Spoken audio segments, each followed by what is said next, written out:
Yeah, here we go. We're talking about Tears of the Kingdom once again.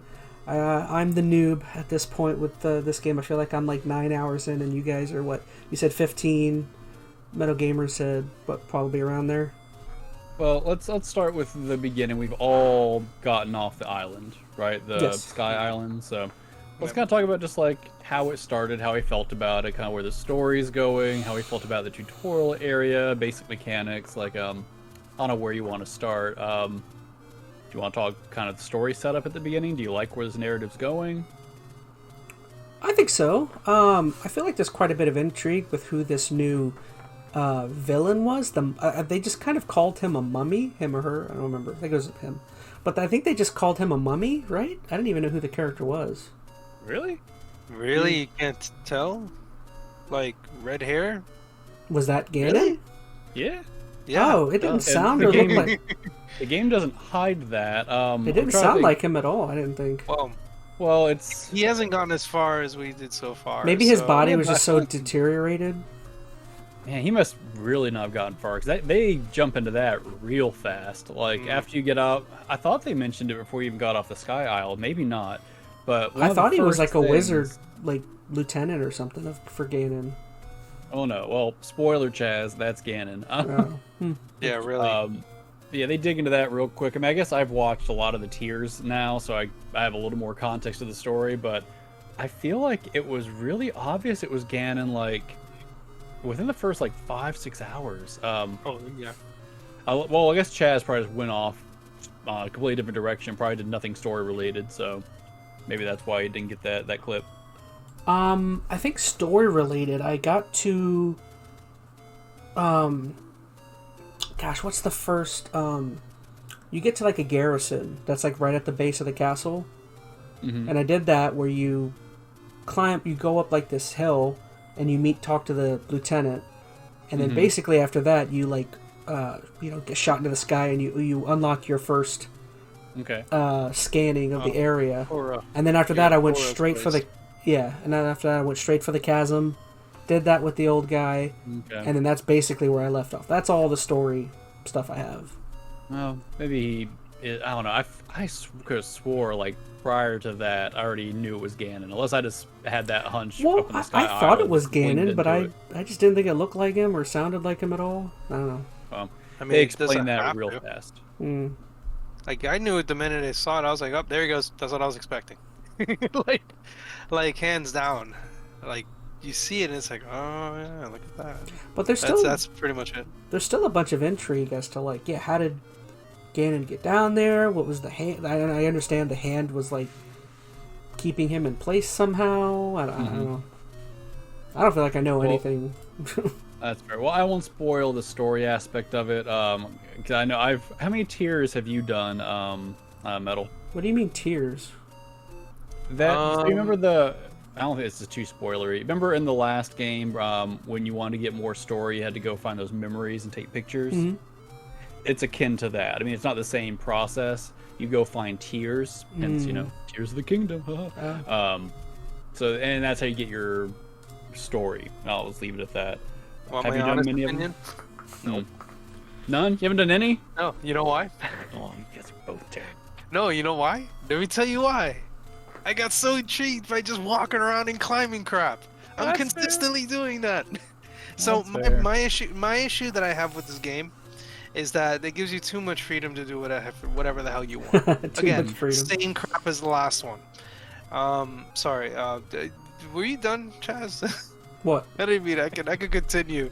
I could go on. No, just go. Oh, okay. So no, I have not gotten any of the tiers yet, and the reason why is because I've just been kind of waltzing about and just kind of looking for stuff and finding things to do and getting into trouble pretty much. And that's fair. You play the game, whatever way you want to. It is one of those games that pulls you all over the place. So.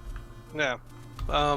So before we go off into that, as far as the story is concerned, in the beginning, I'm okay with it so far. I thought it was really interesting how they kind of, handhold you underground, and I thought that was a really neat and different way to represent What do you mean, the you mean beginning of a Zelda game. Explain to you how the chasm and all that works or whatever? Well, we jump into the depths, I'm talking about the depths, the that's what I mean. exploration, Oh, just in okay. the very beginning.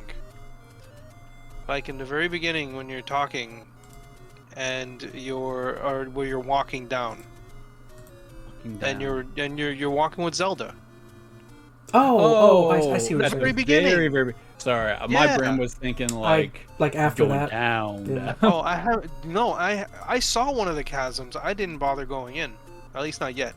I'm not prepared for that crap yet. So yeah, this game did a lot more at the beginning to set up the narrative than Breath of the Wild did. I mean, Breath of the Wild, you just woke up and game started. I mean, this one gave you like that whole kind of, well, not cutscene necessarily, but it gave you some narrative and some setup where you got to kind of walk through and kind of interact with the whole, cataclysmic event at the beginning. So I thought it was a good setup. I thought it was a fine setup. I mean, considering that this is literally the, a lack of a better word, Breath of the Wild 2. Like, seriously, like, hands down, that's what this is. Yeah. Which, I mean, we shouldn't have been surprised by that. I think some people were wanting something, well, not wanting, but I think in the back of people's mind, people were expecting something maybe brand little more different. Not brand new. I mean, I think anybody who was expecting something brand new was not being realistic. I mean, we saw the gameplay. We knew what this was going to be. Yeah. But yes, this is very much Breath of the Wild, for better or for worse. Easily. I actually on a couple of reviews or other channels I actually watched, people have been answering that question I brought up to you guys last episode, where I said, if this game builds upon everything on Breath of the Wild, does it make it obsolete? And there's a lot. I actually watched one podcast where they were like going on and on about how the person was just like, I don't see what the point of playing the first one is other than the narrative, and like the first one's narrative isn't like incredible. Well, it kind of brings a little bit like when you visit the first real place, you meet a person that you've met in the last game. Mm-hmm.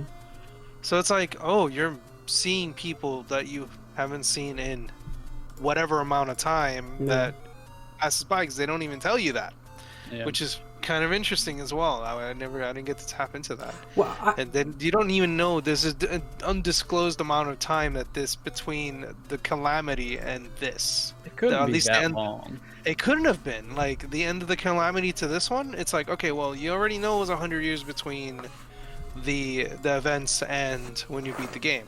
But it's like, wait, what? Oh, hold on a second. Like, how long did it really take? Like, and obviously a lot of the world is different. I would say it's like 5 years between at most. It has to be. You mean when it makes a huge difference between Breath of the Wild and the events of Tears of the Kingdom? I'm gonna say 5. So you think it took 5 years for him to grow out the rock and roll hair?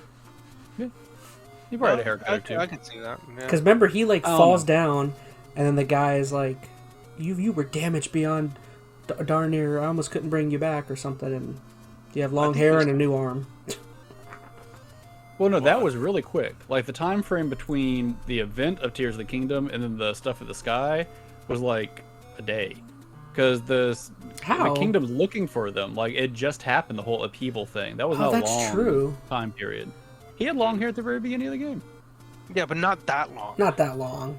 It's like, it literally looks like he was like in there for about 5 or 10 years. I mean, he threw like some Rogaine. His hair looked ridiculous. He had like some Rogaine on or something. Okay, you let your hair grow for 5 or 10 years, it's gonna be a lot longer than that. I let my hair grow for 6 months, and it's like halfway down my back. I wish it was. I'll give him a few months. It's not gonna be like Robin Williams and Jumanji. Anyways, I want to go back to what you were saying about if this necessarily makes the original game obsolete. I just thought about it, but I think they were hedging their bet just by saying, if you played the Breath of the Wild for the gameplay and stuff, they were saying this makes it obsolete. But they were saying, obviously, if you still care about the narrative and stuff, Breath of the Wild is still a worthy game to go back and play. I don't know if I agree with that yet. I don't know about that.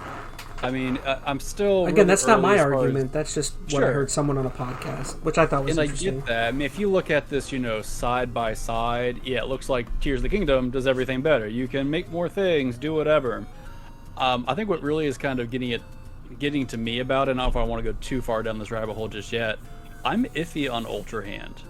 I don't know if I love it. From a puzzle solving standpoint, I guess I'll just hop into it. We can come back to other topics later. So, in any other Zelda game, you get a tool, an item, a skill. Breath of the Wild did the same thing with like your stasis and all that kind of stuff. And then you were given some kind of puzzle that was very curated that said, okay, solve this puzzle with this skill set.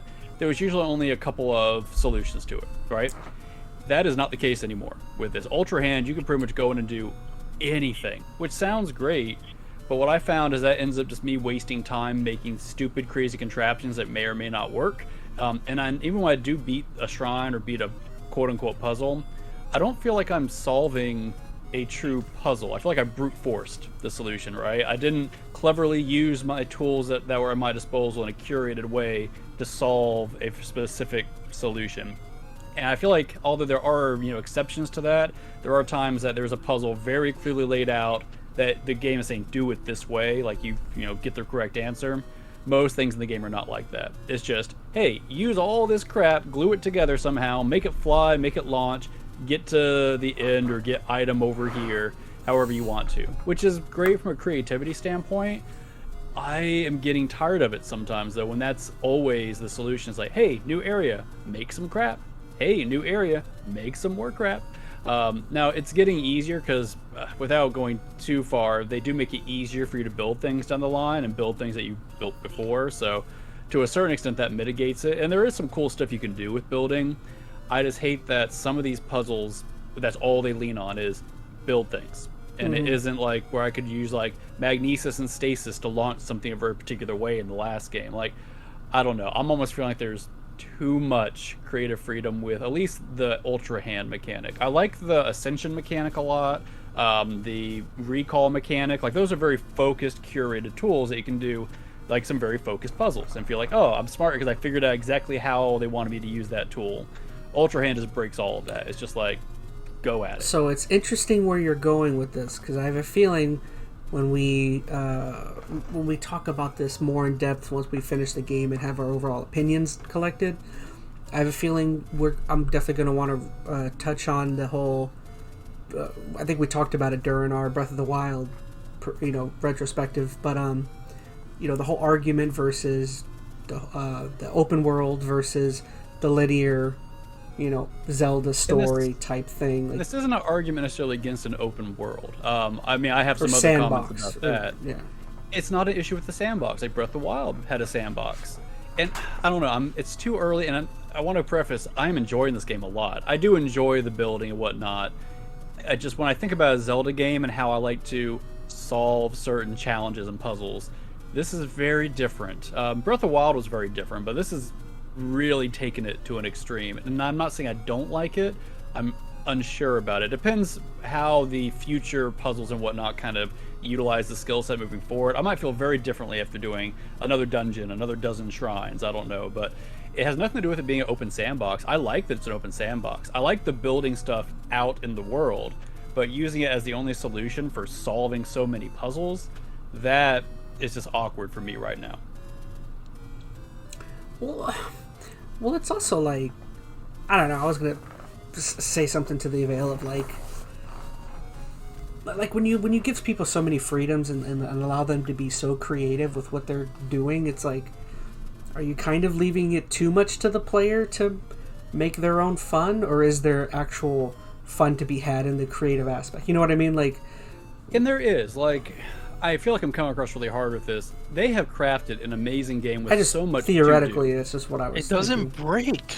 I mean, like, no matter what you do in the game, it doesn't break. Mm-hmm. And I do think it's Bethesda great. Something like this, and they're gonna break it. Like, no, I'm sorry to say that, because I really do enjoy Bethesda games. I'm not saying that it's just they're buggy. This game is polished. Yeah, it's so no matter polished. What craziness no matter what you go at do. it works. It's like you can use Ascend, and you're just like, I mean, I don't know any other game that you can use Ascend, and you're out of a grotto. Like, oh crap, I could just go up here. I'm done. Like, that's insanity. But you get where I'm coming from. Where like by giving people so many creative freedom or making the game so creative and building heavy. Like, are you I don't know. A lot of developers use that where all they give you is a sandbox. I think is what you're saying, where they don't have any like real curated content. It's the fun you get out of it is the fun you make. Yeah, exactly. I don't think that is. Yeah. Well, granted, we're way early. There could be a ton of things that are like curated and. Well, even this early, I don't think that's this game. Like, I'm having a lot of fun with the stuff that Nintendo has played out. There's a lot to do, whether it be my fun or the fun that they're, kind of directing me towards. I think they've built a fantastic game. And I think having the availability to make whatever you want out in the sandbox, that does give a lot of longevity to this game. People can have, infinite amount of playtime in it, which is really smart by Nintendo. But then they have the more focused areas where, they're quote-unquote more curated. I guess my issue is the puzzles aren't as curated as I'd like. At least not all of them that I've done. Granted, I've only done, I don't know how many shrines. Not anywhere near, I'm sure, the amount that's in the game. Maybe. And like you're saying, perhaps the creativeness and the building aspect is integral to the Zelda experience in general, just because Zelda's always been about puzzles and stuff. So I don't know. Because what he's trying to say is that it's not puzzly enough. Like it's puzzly, but in the wrong way. Yeah, but it's like you're taking the mechanics and disregarding what the puzzle really is trying to tell you or show you. You can bypass the puzzle completely. Like the one I did earlier, it's like, come on, really? Like, seriously, you find some things and you're just like, are you serious right now? Like, which in some ways is nice, but to be able to do that all the time. I mean, I don't know if I want to keep crafting boxes and putting spheres in it to try to get it going on a freaking stupid rail. That's the thing too. That pisses me off. So, like, of course, you can be super creative and build whatever you want, and every new puzzle could be solved with a new creative way. Let's be real, though. After you've done 10 of the same, puzzle, you're not being all that creative anymore. You're building the exact same thing you did to solve it last time. Like, have you guys come across the guy, you have to prop up his sign? Yeah, I did see him, yeah. Yes. Yeah. Have you figured it out? Oh, yeah. I've done that puzzle probably 15 times now. Really? You're gonna keep doing it. Because apparently, I'm guessing he's throughout the entire world. Yep, you find them all over the place. And, the height of the sign changes and a few other things, but it's always the same thing. Glue some crap together, stick it under, prop it up. And you do that kind of stuff over and over. And not that there probably aren't more creative ways to do it, but after a while, I just do the same thing I've done the past 10 times. I grab the same boxes, change the height a little bit, put them together. So I guess that's what I'm getting at is, I don't know, it's now getting almost dull even by their system to solve these quote-unquote puzzles. Granted, that's a trivial version of that, but I don't know. It's still really early. I'm hoping there's more curated, interesting usage of these abilities down the line. I just hope it isn't that I can break everything throughout the entire game with Ultra Hand. What would you guys say? Because I definitely saw at least a couple articles, on major news outlets, but I saw some articles of people, I think, even questioning whether they consider this a Zelda game. What would you say to people who are in that boat of because I think I saw it might have been Kotaku. I don't want to rip on Kotaku like always, but I saw some article that said, is this even a Zelda game at this point or something? And I don't know. What would you guys say to that? Go ahead, Metal. Do you think that's a ridiculous take? It's of course a Zelda game. It's a Zelda game for sure. It's just, you know what it is that it's really evolved a lot since Twilight Princess. And I use Twilight Princess because they really started branching off a lot since then. And, doing all those, their version of the tiers, it's just they did a lot of other stuff. And they're just building upon all the, obviously nostalgia and then a bunch of other new crap from all the other games. So it is a Zelda game. It really is. It feels it runs like a Zelda game. It's a freaking solid Zelda game. It's just I guess this is only my own opinion. It's just taking the same assets and the same game engine and just kind of making a new game out of it. That's understood. I get it. It's just I don't know how I feel about it yet. That's an interesting direction to go in, visually and animations wise. I don't necessarily think I see much different, even though I admitted to Phoenix, I actually still think the game looks good. But here's the thing. Do you need more? Why does that matter? It is a sequel. It's a sequel. Yeah, like, I mean, I don't think that makes it a Zelda game or not. Like, think about the new God of War games. The first one, the second one looked the same. Yeah, identical. I don't think you'd be like, oh, this isn't a God of War. Like, it's a sequel. I mean, it's on the same system. It's clearly a progression of the last. Oh no, one. I'm not tying those two. I just mean in general. Just what did you guys think of? Do you think there's any differences between? There's some minute changes. I mean, the art style shifted a little bit in places, but I mean, they've definitely reused assets all over the place. The map in places is the same, not the same, but changed. Yeah. Well, they used a lot of the same stuff. There's a lot of. I notice a lot of like the only like problems I kind of see visually is there's a lot of frame rate dropping when you're creating things. Like I notice whenever you start. It hasn't been terrible, at least for me. I haven't seen it as much. I've noticed it, but not in like a game-breaking way or anything. Yeah, I agree. I don't know. I mean, I get what you're saying, but here, I think if anything, they've utilized that to their benefit because, yes, there's assets they've reused, but they have added so much new stuff to this game too. So instead of having to waste their time rebuilding the framework, the framework's already there. They just added new stuff to it. So people who are arguing, oh, it looks like the same game, they haven't played much of this game yet because there is a huge amount of extra content that is brand new stuff. Yeah. I want to jump back really quick on if this is a Zelda game. So think about it this way, like there's a bunch of different types of Mario games, right? You have the 2D Mario games and 3D Mario games. Very different games, right? I don't think you would argue either one of them is not a Mario game. But some people are going to prefer the 2D, some people are going to prefer the 3D. It's just when you look at Mario or Zelda or whatever as a franchise, what are the things that you grasp onto based on your preferences, your nostalgia, your history with it? And for the most part, prior to Breath of the Wild, most Zelda games, you had the 2D, so some people love 2D. You had the 3D, so a lot of people love the 3D. This is almost like a new genre for Zelda, if you will, or a new way to kind of realize it. I mean, yes, it's technically 3D, but it's a whole different type of gameplay, right? Whereas all the older Zeldas were relatively linear, maybe a little hub-based.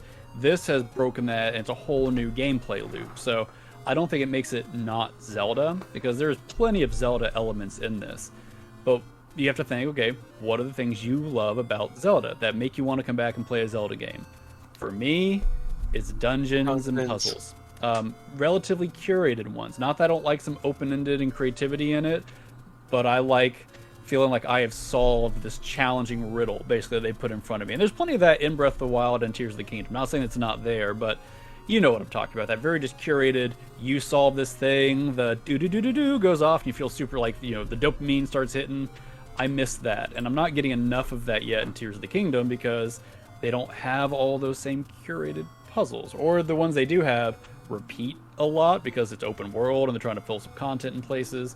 So it's a Zelda game, but it's a different Zelda game, and I think it's fine if maybe this is not your favorite type of Zelda. I'm still not sold if it's mine. I don't know. It's still early, and I know there's a lot of cool things in this game I've not come across yet, so my opinion might change. Real quick, I just wanted to definitely heap praise on it in one way. It's really quite interesting how rather than a lot of people were like, well, how are they going to make the world bigger? Where they didn't exactly build out, they made it taller. They built upwards, and it's really cool how there's the depth is fantastic. There's 3 levels now. There's sky, there's the ground level, and then you have the chasm or the whole underworld, which is basically the world. The whole world is a big old level. Yeah, it's like a whole new. I found out about the depths, which is super cool. It's a direct inversion of the topography of Hyrule. It's like if you stack them, if there was a mountain on Hyrule, it's a valley in the depths. It's exactly opposite. That's pretty cool.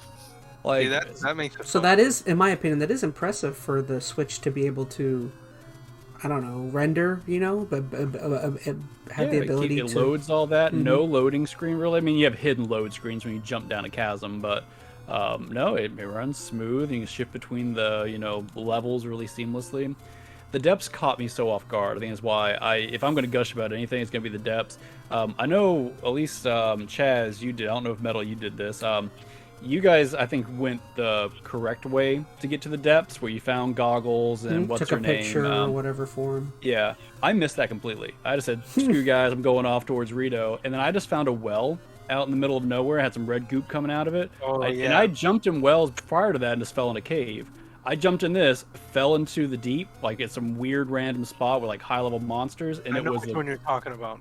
Yeah, as you're going up to the Rito. That's the one I didn't go into.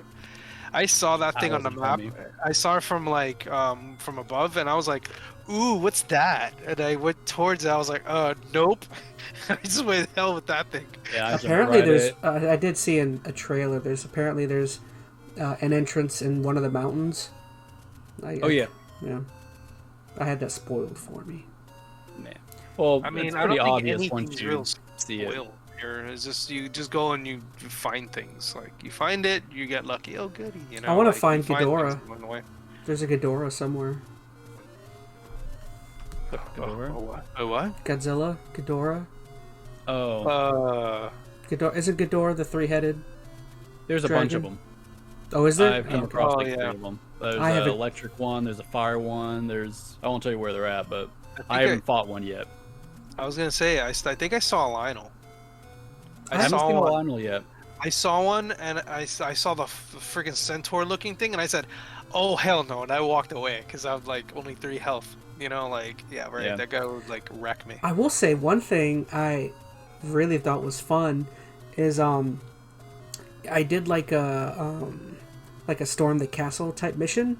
Where like you just like storm this base that the bokoblins have taken over, and you have like your stronghold. You have like your full like army. You have like a full army behind you. Oh boy, it's kind of fun. My stream was just like, "Ready, men, charge!" and everyone. I thought it was fun. I like storming castles. Apparently you can do quite a few of those. No, I haven't done many of those. I think I did like a little side one, and then I was like, "Oh, that's cool," and then I just kind of like crawled around and then ran away. I spent a bunch of time climbing. Or good? No, I'm saying I've just been climbing everywhere. And that's my problem with this game. I keep climbing, and when I see it, I'm like, I want to go there, and I just start flying all over the place. I want to go there. That's one thing I gotta. I say screw the horses. I gotta figure out how you get your stamina to go up, because I know you do it with the shrines and by returning you do in 4 shrines, and then you either get a heart or you get a stamina. You tell the shrine what you want. Oh, because the first couple times I've done it, it just gave me a heart automatically. Well, that's in the beginning. Yeah, I think they may force you at the very beginning, but after that, every time you go to pray at one of the statues, you just. Because I've only found like 8, I think. No, there's a bunch, I'm sure.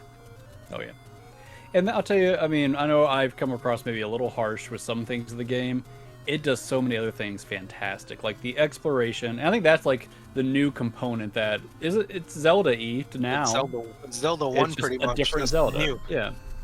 And I think what does kind of come back and maybe almost makes these games more Zelda than anything else. I remember Miyamoto a long time ago when he was talking about how he created Zelda. He was wanting to recreate something about when he was a kid and he was going to go search in the forest and go in caves and forest in Japan. And this is that. Yeah. Like, if you take the dungeons and stuff out of it and whatnot, this is that exploration I think he always probably wanted. So, what's more Zelda than that? Just the adventure aspect of it. So, and this game does that in spades. It always gives you somewhere to go. I mean, I'm the same way as you. I am distracted all the time. Like, I might see a goal, I will go every other way but that goal, and it takes me like 5 hours to get there. Like, when I went into the Doritos area, I did not go the traditional route. I ended up there at the end. Okay, I went down there. I literally just glided my way down. Yeah. That's. I ended up at the shrine. I was like, yeah, shrine. That's the easiest way to do it too. It is so stupid. I wanted to go through the trail. I wanted to. I never did. And that's the thing about this game. For better or for worse, you can break the intended path. Like. I mean, there's so many other like weird tricks out there right now to like skip over half the map, but even just with the basic tool set, you can get around really easily and just bypass huge swaths of the map for better or for worse. Now, that could be great in some aspects if you just want to get from point A to point Z, but you're going to be missing stuff. Is that a good? Is that a bad thing? I don't know. But, it's how the game's set up. I want to try to walk around a little bit more on the trails to see if I can find any more things, because it's like I keep bouncing all over the place. I keep bouncing. Like now that I have the wing thing, I'm just like gliding all over the place. Glide. Like that was my biggest issue with Breath of the Wild, and here I am doing the exact same thing as You the just last. fly over everything and miss everything. Fly over. Yeah, and then I love the falling mechanic in the game. Like, it is so awesome. Well, like basically getting freaking plummeting. This game is basically Yes. make traveling horse by horse like boring now. Oh, the horse is probably the worst the way to horse get thing is- around. Yeah, It's irrelevant. Even in the last game, it was irrelevant. You use it, it's cool, but the horse What's I used so a lot annoying in the about the previous horse game. I can't recall, but I find the horse really annoying because he's only at the stable to get him, and then like if you leave him somewhere, your whistle won't call him after so far away. So getting a new horse, you have to find a whole another stable to pull him back. It's more of a hassle than anything else. But the other annoying thing is then, okay, you're not gonna have a horse. Well, you're gonna build a car, so then you got to build a car every time to get around. So I don't know. That's why you start getting a little annoyed at the building mechanic too. I just end up flying everywhere. I feel like I should bring it also up to you guys. Have you crucified a Korok yet? No. No. I've launched many into the Crucified? ocean though. I've seen videos of people like crucifying them, Torture devices. burning oh them. my gosh. History. Yeah. No one wants to deal with those Koroks, man. I They're annoying. saw someone just put a rocket on one of them and just shoo. I've done that a couple of times. I seriously On think accident.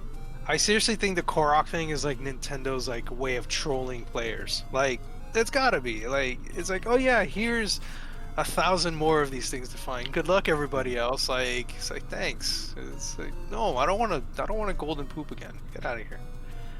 Like, Oh, you get handy upgrades though. I'll keep collecting know. little poops until whenever. yeah, sure. I feel bad for the people who are OCD about collecting though. Oh yeah, I mean, and I'm usually a completionist in a lot of games, but I Not decided bad. long ago, just this game in general, I'm never gonna complete. I feel like you would have to spend, man, I don't even know how much time, 100 more hours in this game, and just to guarantee even like cover everything, it's probably still gonna be stuff you miss. So this will not be a completionist game for me. I think I was reading online that Nintendo specifically said you're not supposed to find them all. Like, Yeah. you're not. Yeah, they're there to give you something, so if you are just walking along a path, good chance find you're it. going to come across at least a Korok to kind of, keep you intrigued and moving you along. So, Right. one of those things. Good luck. All right, so let's see. We've talked about story. We talked about the depths a little bit, which hands down my favorite part so far. Definitely. What else haven't we talked about? I really want to talk about the Rito dungeon. I know, Chaz, you haven't gotten that far, but You could I've got pause, some buddy. feels. Do you want to listen? Do you want to mute us? Just go ahead. We'll give you the signal when we're Are done. you sure, man? No, I mean, just go ahead. because that's the first real dungeon you get to play, and it's I like, wouldn't say like anything. I would say is like, I mean, it's spoilery, but I don't think it's going to turn you off the game. I'll forget I'm worried about it would bias Just, you just a go little ahead. bit. I still want to play it, so just go ahead. Well, okay, I so mean, Metal, I you mean- played it. yeah, oh yeah, I beat it earlier today, and I mean, obviously we're not going to tell you how to beat it because you need to figure that out. That's the fun part about it, at least for me. Like, just trying to go through and figuring it out, because I was running around trying to get it, and I was like, all right, so I like getting to it. I think getting to it was super fun. Like, I'm glad that you get to meet up with Tulin again Yeah. from the last game, and I'm like, oh, that's so cool. You never see the same person twice in a Zelda game, at least not in a sense that they remember you. And it's pretty neat that you can, like, you go through the story, but then you have to go through the caves, find him, then do whatever. I loved going up into that stupid freaking hurricane that was going on up there, Yeah. because it was Towards the different. end, it got pretty cool. Oh man, it got really awesome. Like, And that's really akin to Breath of the Wild too. The trek to the dungeon / divine beast / whatever, that's always been pretty good, even in Breath of the Wild. Like how you get to the dungeon, in some ways is better than what other Zelda games do. Like other Zelda games, you have like an open world around it, and then you find the temple, the dungeon, and you just go into the dungeon. Like this game and Breath of the Wild does make it this whole event just to get to the dungeon. So that definitely hypes you up a little bit, and it is, at least this one's pretty cinematic towards the end. So am I gauging that your desire to see more Zelda-oriented dungeons? Is that being satisfied to an extent, or Let just me based keep- on one? well, Based on one, hold on. you're like, eh, I'm not done yet. I can't say it yet. Yeah, go ahead, Metal. I'm not done yet. okay. Let me tell you. So I'm trying to stay alright. engaged here. Okay, I'm so sorry we're boring you. So, why don't you go check out the new? Why don't you just all right?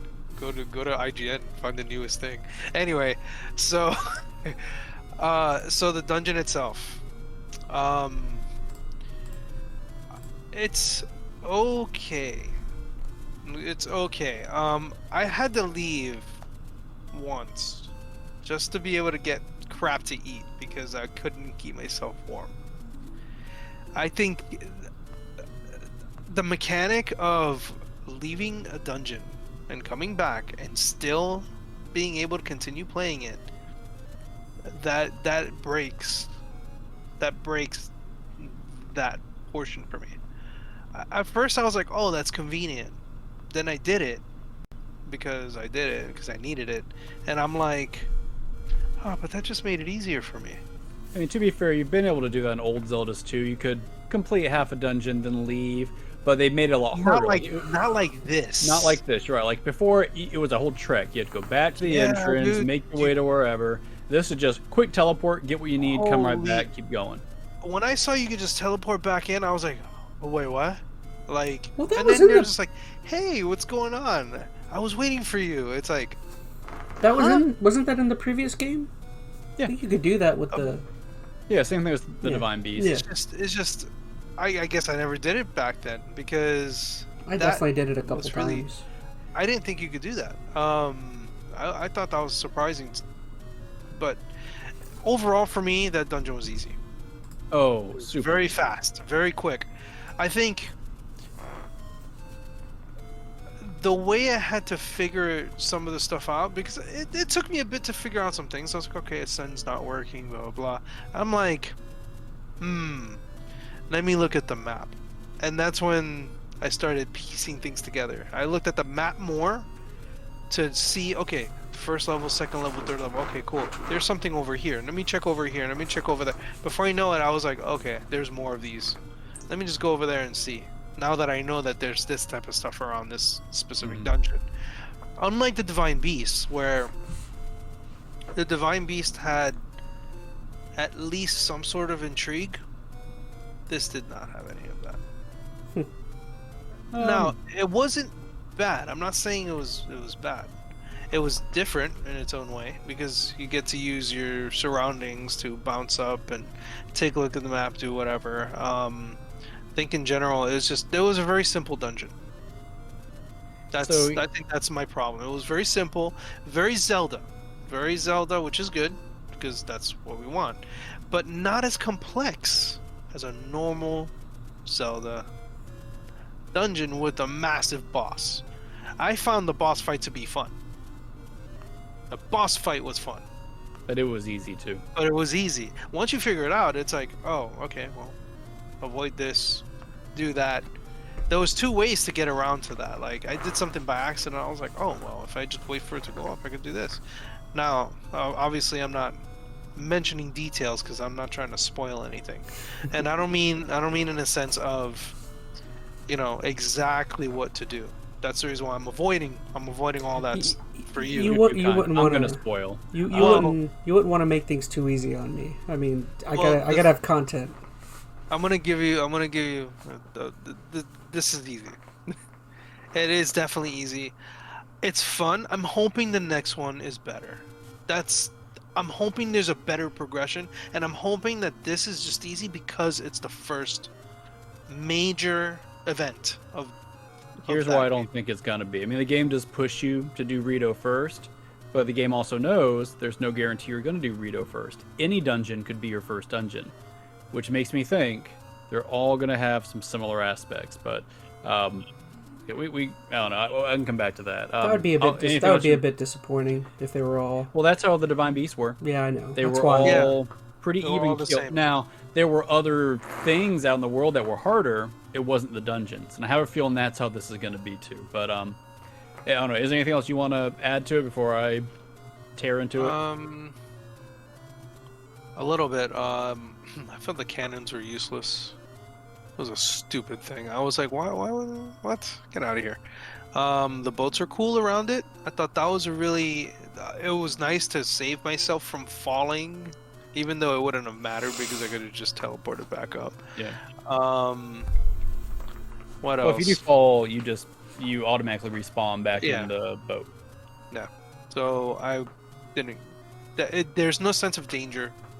You just kind of do things. There's no threat through almost the entire dungeon. Yeah, which was the problem with Breath of the Wild. There's no threat of Ganon. You don't feel that there's a threat of Ganon at all, and I feel like this is doing the exact same thing. It's not even just threat of Ganon, like even just regular enemies that you would encounter throughout the dungeon. Yeah. Super sparse, and none of them posed any real challenge. I mean, what the freaking... what are they called? The constructs or whatever. Or whatever. Yeah, the construct. They're whatever, dude. I run up to those things. I just start slamming on them. I don't care. Maybe I'll throw an arrow so I can stun them. You know, it doesn't make me want to use parry. You know, like it's like I'd rather use parry on a bokoblin or something. You know, it's like not worth the effort. You just run up, whack them, and keep on going. Yeah, like they're not as bad. So the constructs are kind of whatever. I can't think of... you're gonna mention something that I'm overlooking, so I'm gonna let you talk. So okay. That's my overall. It's okay. Well, chime in if I get ranty. Give him too much credit. Do it.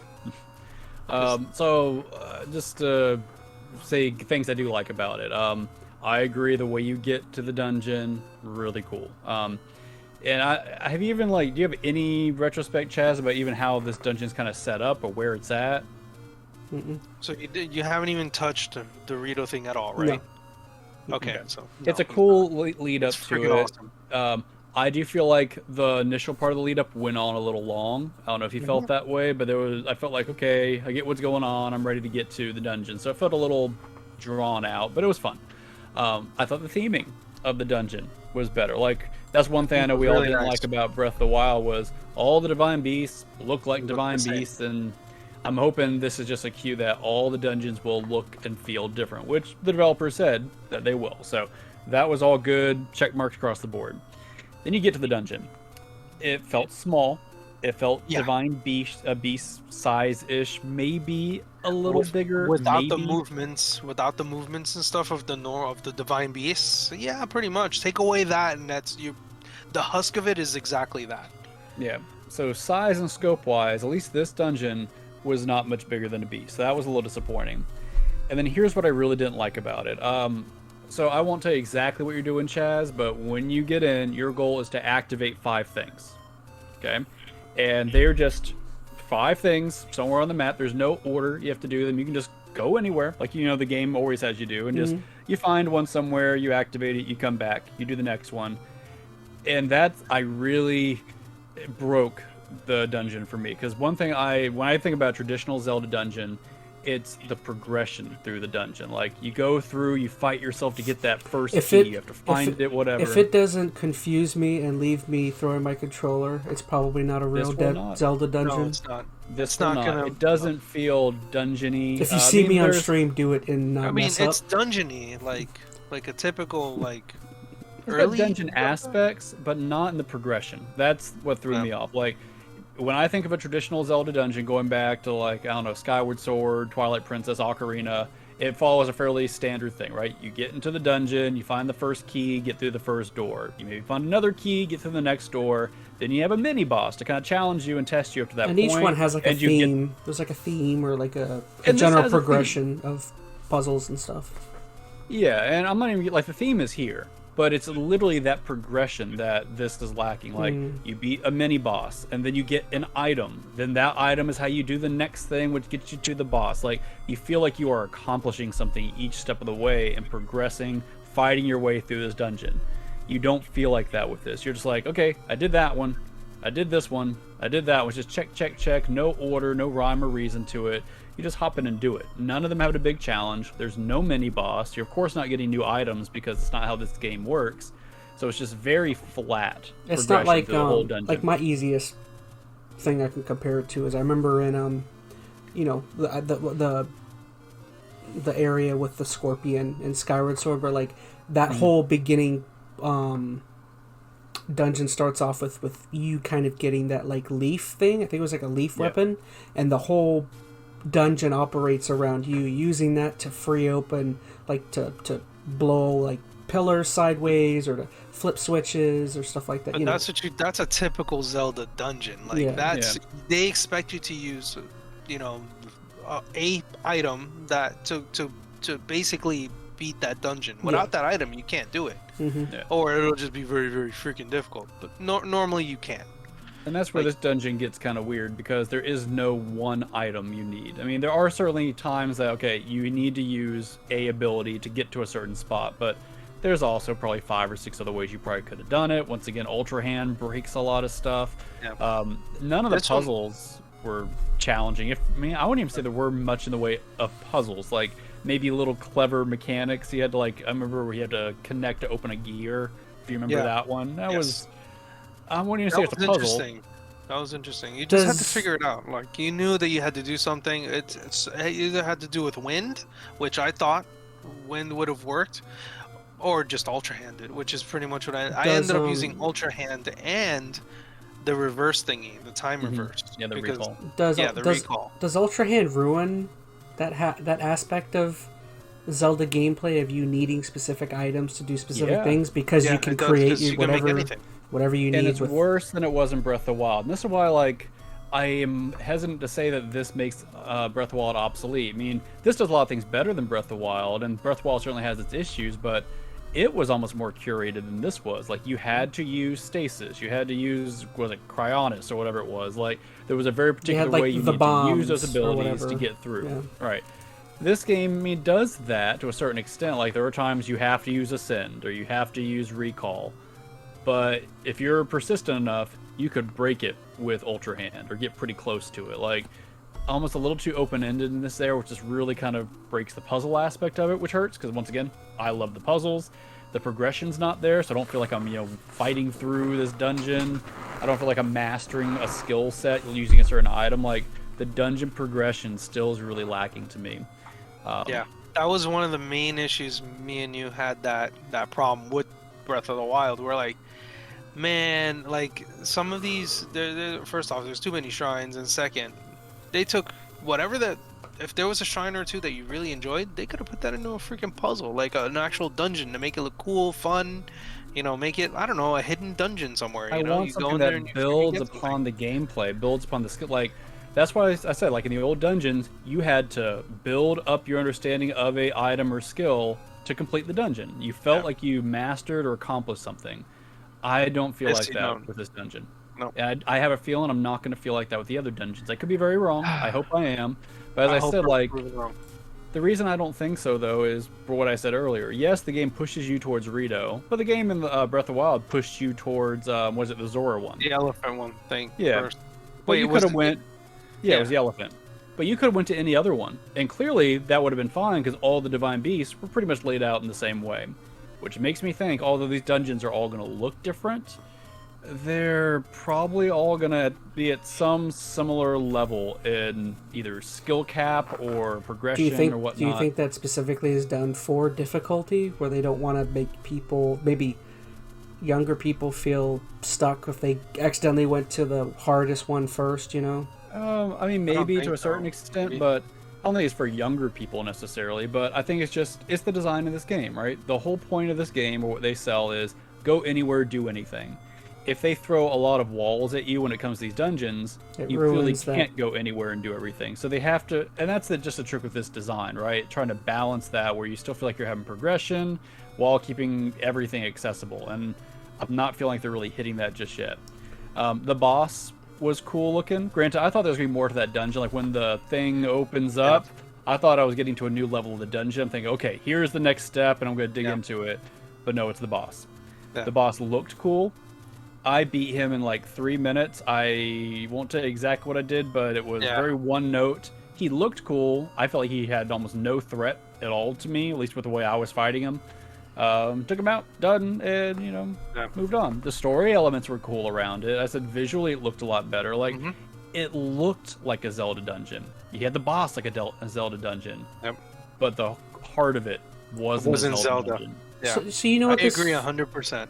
So this whole argument, or not argument, this whole understanding of how, you know, the whole open world and stuff, you know, how that plays into the Zelda gameplay. Like, I don't mean to bring this comparison up, but like it immediately hits me is I was also playing The Last of Us Part 2, and that game very much reminds me of like the like perfect, I guess, kind of synergy of like that game for the most part is very linear, but then there's a couple times when you like enter an open space and the game opens up and there's like side quests and more exploring. So I'm just thinking like, is that more similar to like an old school Zelda experience like Ocarina? Like I know Ocarina is known for the open field, but when you got to specific places, was it more linear, kind of like Last of Us Part 2, where like, again, it's got linear story moments throughout, but then there's a couple particular parts where it's open, which I like that, I think. I mean, if we're thinking like, you know, Ocarina or Twilight, it's very kind of hub-based, right? You've got like Hyrule, and then you start a quest which takes you towards a temple, your dungeon, you do the thing, you come back to the hub. And then the game directs you, okay, from the hub, go do this one. There's usually, though, an order that you should do it. Like, you need the item from this one to be able to do the next one. So, I mean, maybe. I wouldn't have a hard time comparing it to Last of Us Part 2. I mean, I know what you're talking about. I think there's more back and forth in a Zelda game than there is in, like, Last of Us, because, like, there's times you want to go do side quests and go, like, you know, farm things and do weird side things in the hub area that Last of Us doesn't. I was just using that as an example to, like, just show the openness in, like, the couple sections, and then, you, for the most part, though, your narrative experience is, like, more linear. Like, it's more, you know... I mean, maybe. I say it's hard for me to make that comparison. And I think my issue is I feel like Nintendo didn't have to do what they did here with dumbing down. I don't want to say dumbing down the dungeon, but I still feel like there was a place to have like a traditional progression in these type of dungeons in Breath of the Wild. And I'm hoping I'm going to see that. I mean, a lot of people are really... I haven't looked at what they're super excited about, but there's some really cool areas I know that I haven't gotten to that could completely flip the script on me, and it might feel completely different. But I know when I was first coming into this game, one of the things we had talked about was, you know what, I would probably rank this as my favorite Zelda as long as it did what Breath of the Wild did with actual dungeons on it. It's not doing that yet. And I'm honestly wondering if that would really be enough. Yeah, I'm curious if we're going to see that. I mean, I don't know. I'm coming across really negative now. I'm probably bumming myself out. And I'm not saying that I don't enjoy the game. The game's still a lot of fun, but if you play Zelda for the dungeons, you're still going to be a little disappointed, at least based upon the one dungeon I have played. Yeah, if you only did the one, I mean, I'm hoping we're like proven wrong. I still, really want to be proven wrong. We're like, still I'm sure there's going to be other cool things. Like, Breath of the Wild excited me because it had other stuff besides the dungeons, like that labyrinth, Eventide Isle. Like, there were other things I think gave you a more interesting, curated experience. And may just not be the dungeons, which maybe it's just a weird shift in perspective that I have to make. I enjoy the game. I'm still not sure if it's going to end up being my favorite Zelda game, just because I really, really love the dungeons. And I'll tell you, a few things are it's going to be hard for this game to beat, like, the Skyward Sword dungeons for me. Those are still, like, top-tier dungeons, in my opinion. And this dungeon was nowhere near even, like, the lower-tier dungeons in that game. Interesting. Well, the world is pretty big. I mean, I'm hoping to see some fun things. That's the only thing I can say, because it's like those dungeons, man. I miss them. I really do. Like, I love those big dungeons, man. Like, you just go in there and the only way out is finishing it. You know, like, I don't want to use Ascend to get out of it. Like, that sucks. There were these big moments, right? You built up to it, and it was just this giant obstacle you had to get through. And they don't feel like obstacles now. Not only are they easy while you're in it, but as you said, you could leave. You could go do whatever else you want and then just come back in. So it trivializes the experience. Like, I remember back when I would have to feel like Twilight Princess, I would finally I remember I got to the Temple of Time, like midnight or something one night, and I'm looking at it like, am I ready to commit to this right now? Like, knowing it's going to be like a 2.5 hour just like grind to get through. Of course I did it because I was insane. But, like, you have to really build yourself up and make this commitment, fight through these challenges. Yeah. And then when you beat it, you're like, that feels so good. This doesn't do it. This doesn't do it. You're not going to feel that. I beat the whole thing. I almost thought that the other night when I was about to start this dungeon. I got there and it was like, I think it was like 11:30 or midnight. I'm like, ooh, I probably shouldn't do it because I'm anticipating it's going to be one of those big dungeons. It's going to take me 2 hours. I'm like, well, let me just see if I can get started in it. 40 minutes, if that, done. With the boss fight and everything. And I was just like, huh. That happened to me. That happened to me yesterday. Like last night, I started it. I'm like, I stopped at a point where I was like, I need to make some more food. That was the only thing. I was like, you know what? I'm gonna stop here. But when I picked it up again today, I went to an area that I remembered had all those peppers, and I was like, let me just grab a whole crap ton of them. Made like a ton of food. I think I only went through like 2 kebabs, not even. I think I think I went through 1 kebab just to finish up the majority of the stuff, and then went through the second kebab, beat the thing in within a few minutes. I got left with like 1 minute left, 2 minutes left. Can I just say, I find that whole aspect, maybe, I don't know why I didn't find it annoying in the last game, but for some reason I find kind of the cooking and stuff kind of trivial in this one. It's just like, I feel like they added more weight to it now after what I've experienced. I'm like, they're really pushing it. Like, I'm like, it's cold up here, like unbreathable cold. That's colder than cold. It's like why can't my the last game though? Like why can't the exact same thing. Why can't the health just gradually go up when you're out of combat? I don't know. I mean, I don't get mind it. that. I mean, that doesn't matter. No Zelda game gave you that anyway, so it wouldn't even matter. And realistically, nah, you wouldn't want to do that. There's some tedium to those mechanics. I personally, I like those kind of semi-tedious things. Like, it's a nice, when there's a doldrum, just kind of, manage my inventory, make some more food. Like, I like that kind of nonsense in open world games, so it doesn't bother me. I don't feel like they have done a lot to change that system for better or for worse. Like, that's, I think, one of the interesting things about this game. They've added a lot of cool content to it. A lot of the systems, though, from Breath of the Wild just carry over. Yeah, they carry for over. better or for worse. This cooking system is one. The durability system. I mean, it's changed a little with Fusion, but it's still there.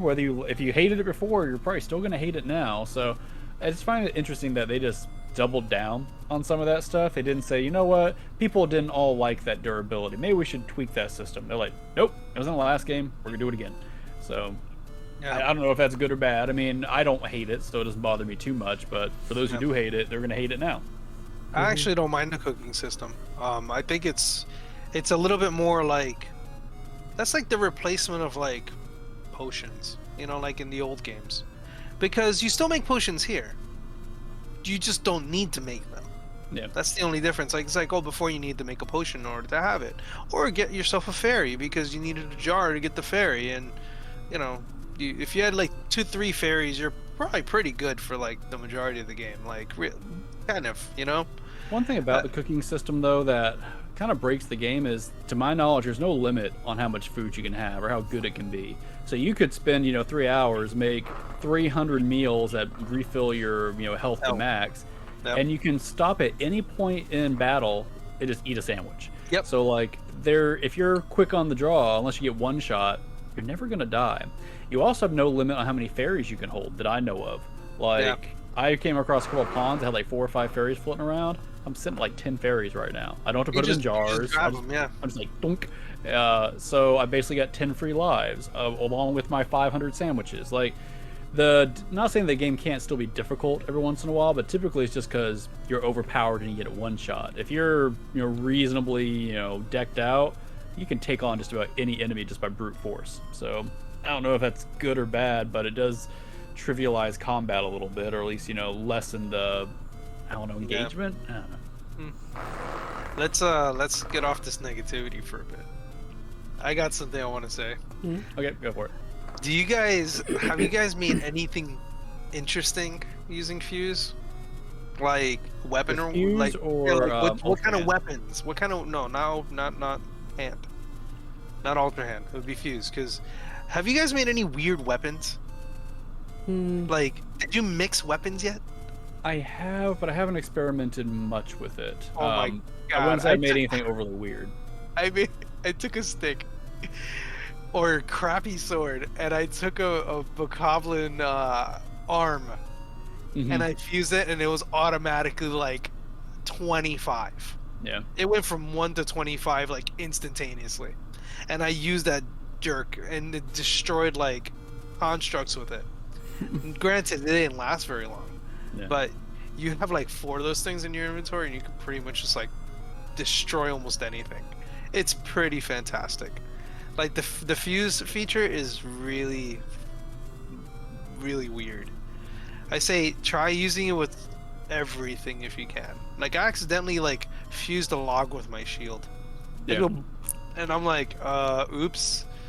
Like they're strange. It's a strange mechanic to have, like to fuse weapons together. Mess with it. It's kind of fun. I accidentally, I intentionally put a dragon breath thing onto my sword, and like I went to swipe it twice and I killed myself immediately. Yeah. I actually found one from one of the constructs. They had like a staff. It's probably smarter to put that thing like on the shield. That way, whenever you hold your shield up, it blows outward. Attaching stuff to the shield, I think it's been more interesting. Like I have attached like bombs to it and whatnot. If you do a flip with a bomb on your shield, it works as like this rocket jump. You land on the bomb and it shoots you into the air. That's pretty awesome. You can put a mine cart on your shield and turn it into a skateboard. I've done that. So there is some. The fuse system is really cool. I think I just get to the point where I'm like, do I want to deal with this? I don't know. It's this extra step that it slows me down a little bit. I understand the benefit of it. I mean, I get how attaching a bokoblin horn onto my sword makes it like 20 power better, which I don't know. I think what's going to happen, just like with everything else, is I'm going to find the most efficient combination of something, and I'm just going to keep doing that over and over and over again. Yep, so pretty much. It's fun to mess with, and you can find some really fun creative things, but it's just like anything else with the combiney system. It's fun for a while, then you're going to realize what works best, and then that's all you're going to make, and then it's become really dull. I don't know. I almost feel like the fusion mechanic has, I don't know, made it less fun to get weapons, because I pick up a sword, I'm like, all right, this isn't going to be how the sword's going to stay. It doesn't matter what it is. I'm just going to shove a bokoblin horn on it. It's going to be whatever after that. So when I get a new special type of sword, it just doesn't have that much intrigue to me. I know that certain weapons have like extra bonuses on them and abilities, and maybe once I start kind of digging into that, it'll be a different system. But I don't know. It hasn't really caught my attention much. I'm sorry. If you did mention this just now, I forgive me. The way you were saying how it. Unforgiven. The one thing that like the whole combining stuff, for weapons, it does kind of like. Did you say it ruins the intrigue? I was thinking it ruins the intrigue of like finding weapons now. Like now I'm not like out looking for like special weapons, because it's just like I can create what I want. Like there could be some super awesome giant sword out there, like the Biggoron sword or something from like Ocarina, where that was like this big deal. If I found some big sword now, it's like, whatever. I could have a bokoblin arm with a diamond shoved to the end of it, and it's probably more powerful. So it just won't last as long. I think that's the difference. Because I'm noticing that the weapons that are fused together, they break so fast. They break quick. And that makes sense. And I get it. It's true, but every weapon has a lifespan on it. So yeah, it might last longer. There's still going to come that day when it's just going to shatter. And then it doesn't matter if it was a special thing I found. It's just gone. Gonna break. Yeah. So that does make it less interesting for me that I'm finding some super powerful weapon, because every weapon is disposable in this game. At least you're not hoarding. Now you're not hoarding weapons like you used to. Yeah, I'm not, because I can fuse more. It does make it easier to get powerful weapons along the way. So I don't know. It's good and bad. I'm less excited about getting a new weapon now, but I found I have more powerful weapons when I need them. I'm interested to see how it. I mean, obviously you'll get the Master Sword back eventually, so it's like, I mean, will it be interesting to still use the Master Sword, or are you still going to just continue making, because... I never used the Master Sword in Breath of the Wild. I used it to chop down trees, because it could renew. That's all I used was the Master Sword in the first one. Well, it was never the most powerful thing. I always had more powerful weapons, so when it came to something, I'd use those. And the Master Sword I would use for other renewable stuff, like killing tiny little enemies or chopping down trees or whatever it was. So just walk around and just destroy things. Yeah, maybe I'll use it a lot. I'm curious if you'll be able to fuse anything. I was just gonna say, I'm yeah, the assuming Master Sword. no. I don't think that would so. make a lot of sense. So then I could almost guarantee you could make some far more powerful weapons beyond the Master Sword. And then what good is it really besides it doesn't break? Unless they really change the way it works in Breath of the Wild, which kind of doubt. Unless they make it like the Fierce Deity one.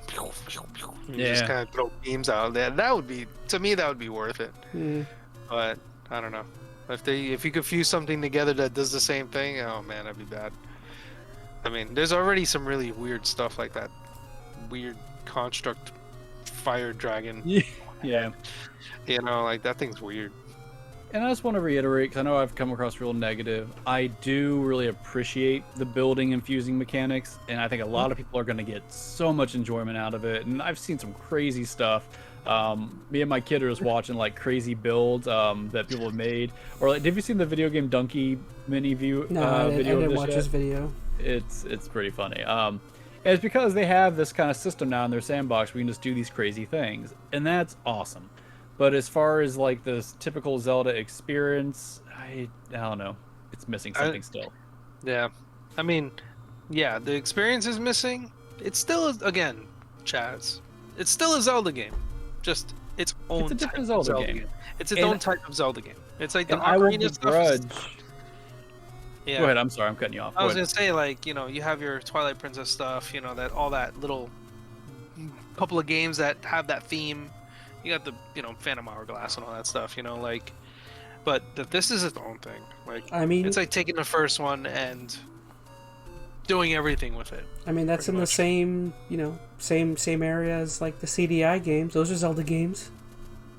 Yeah. Well, yeah, I mean, they are. yeah. Unfortunately, I'm just joking. And I won't begrudge anybody who's giving this game a 10 out of 10. Like, I think this game deserves every amount of praise that it's getting. And I will tell you, I still am really enjoying the game. I think I'm going to enjoy the game all the way through. And I would rank it as a super high quality masterpiece level game. But is it my favorite Zelda? It's yet to be seen, and I'm a little less sure that it has the opportunity to be. Is this your game of the year so far? What have we played this year? Redfall. Snap. Marvel God of Snap. War, my game of the year. Was God of War this year? Was it this year? Was that last year? I think. I don't remember. Yeah, I don't know. I know what game it's not going to be. Suicide Squad. Oh. I thought Redfall was going to be your game of the year. Okay, before we shift off this, a couple other quick notes I wanted to make as of some of the little things. There are a lot of currencies in this game. Have you guys noticed that yet or dug into it? Other than rupees, I don't think I have anything. Currencies? So when I say so I mean, you may just not be this far yet, but you have rupees. Okay, you always have rupees. Poes end up being a currency down in the depths. You know, I noticed they introduced the Poe in Pura's thing, and I was like, a Poe? I was like, what's going on here? Yep.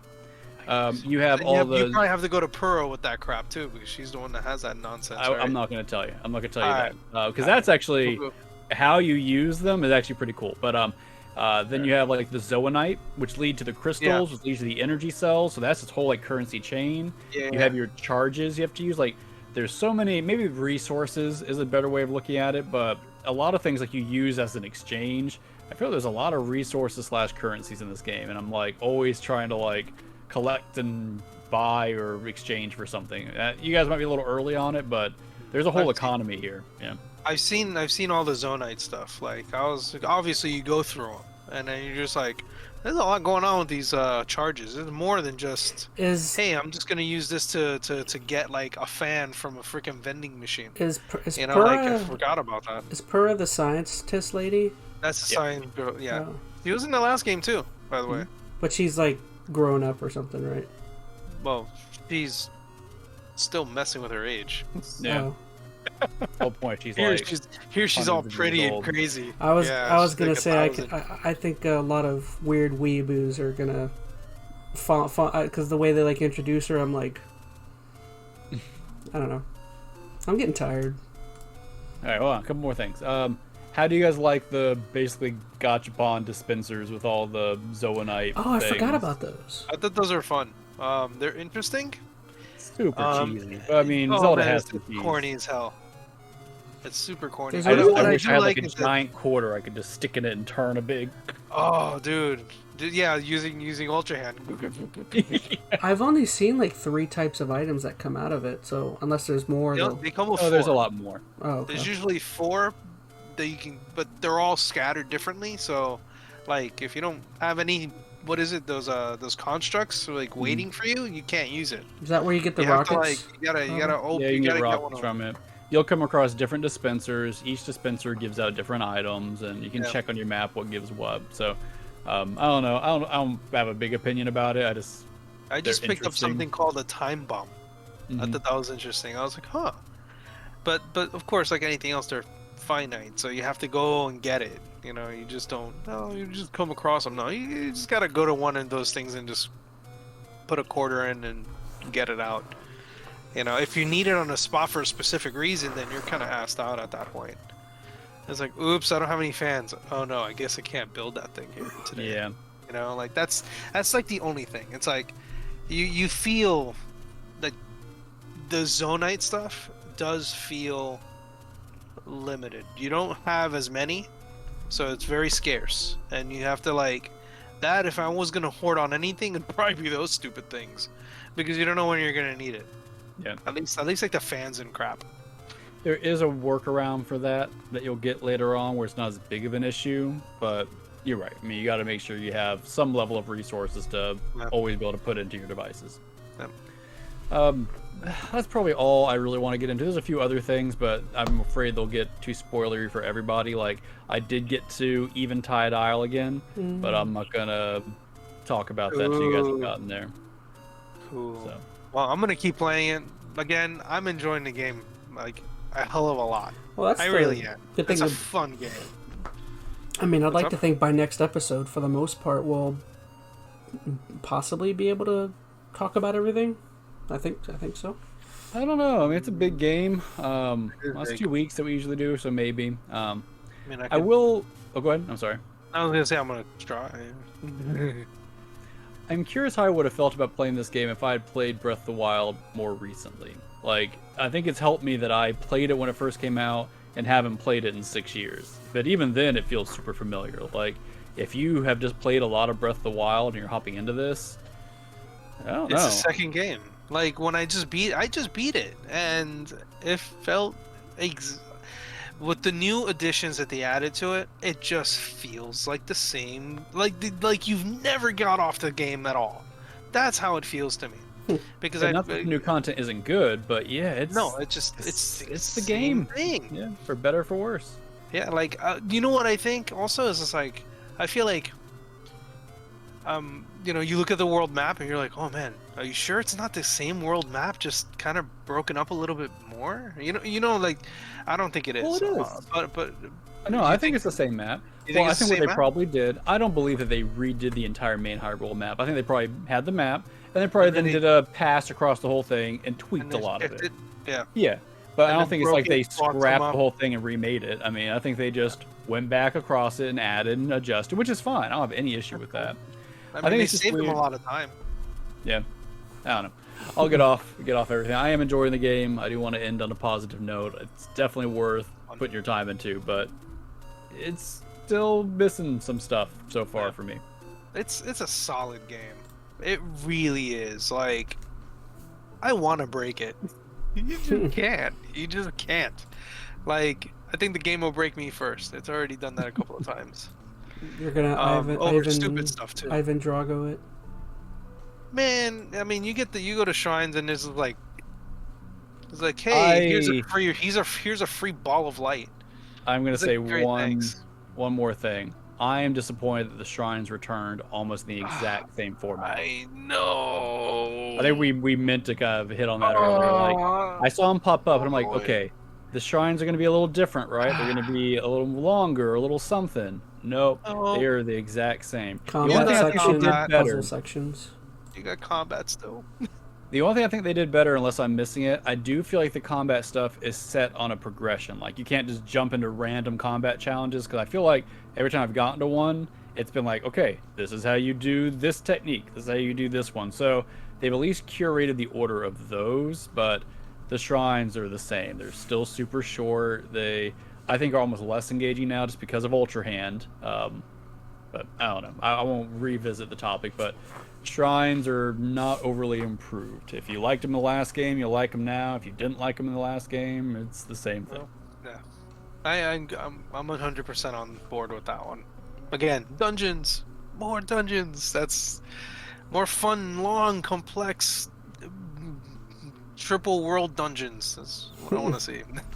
I'm wondering, like, if the game does do that. I know we're trying to get off the topic, but we'll find out. Like, how many curated dungeons would I be happy with to be like, okay, that was good? Like, just like two really good, awesome dungeons, maybe? 3. Like, is that enough? If all, like, I'm assuming all the main dungeons are probably going to be like the first one we talked about, but are there going to be some extra supplemental dungeons, like a final dungeon, that are what we're asking, and will that be enough? I don't know. I wonder though, like, if the very last one, like, you know, where Ganon is, I hope I don't just scale walls just to get to him. I hope they force you to walk through that stupid place, wherever it may be.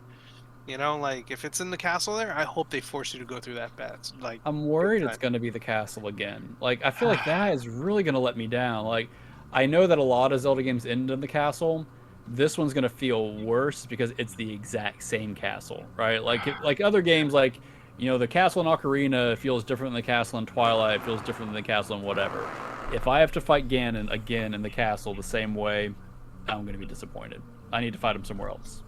You'll find him as a scorpion-looking creature, centipede-looking creature? Yeah, something. Jeez. Oops, spoiler alert. You mean 7 years ago? Get out of here. All right, I'm done. I promise. All right. Alrighty. Well, yeah. Falling asleep. Yeah, no, I'm not. I'm wide awake. You're gonna play Zelda after this, right? You're the one that drank coffee. I probably am. And coffee did not help. But yeah, that kind of wraps up our very early thoughts. Like I said, I'd like to think by next episode we'll have a lot more, and I don't know, we'll be able to talk. Maybe actually finished a dungeon by then. I'll have one. Yeah, really. I'll have one of them done by then, I'm sure. Well, now don't even bother with the Rito one. Go do a different one, so maybe you'll have some new content to talk about next time. I don't know. Agreed. I do what I want. I'll check out I'll check out the depth, just to see what it's all about. The caverns. No. So, other than that, what do we have going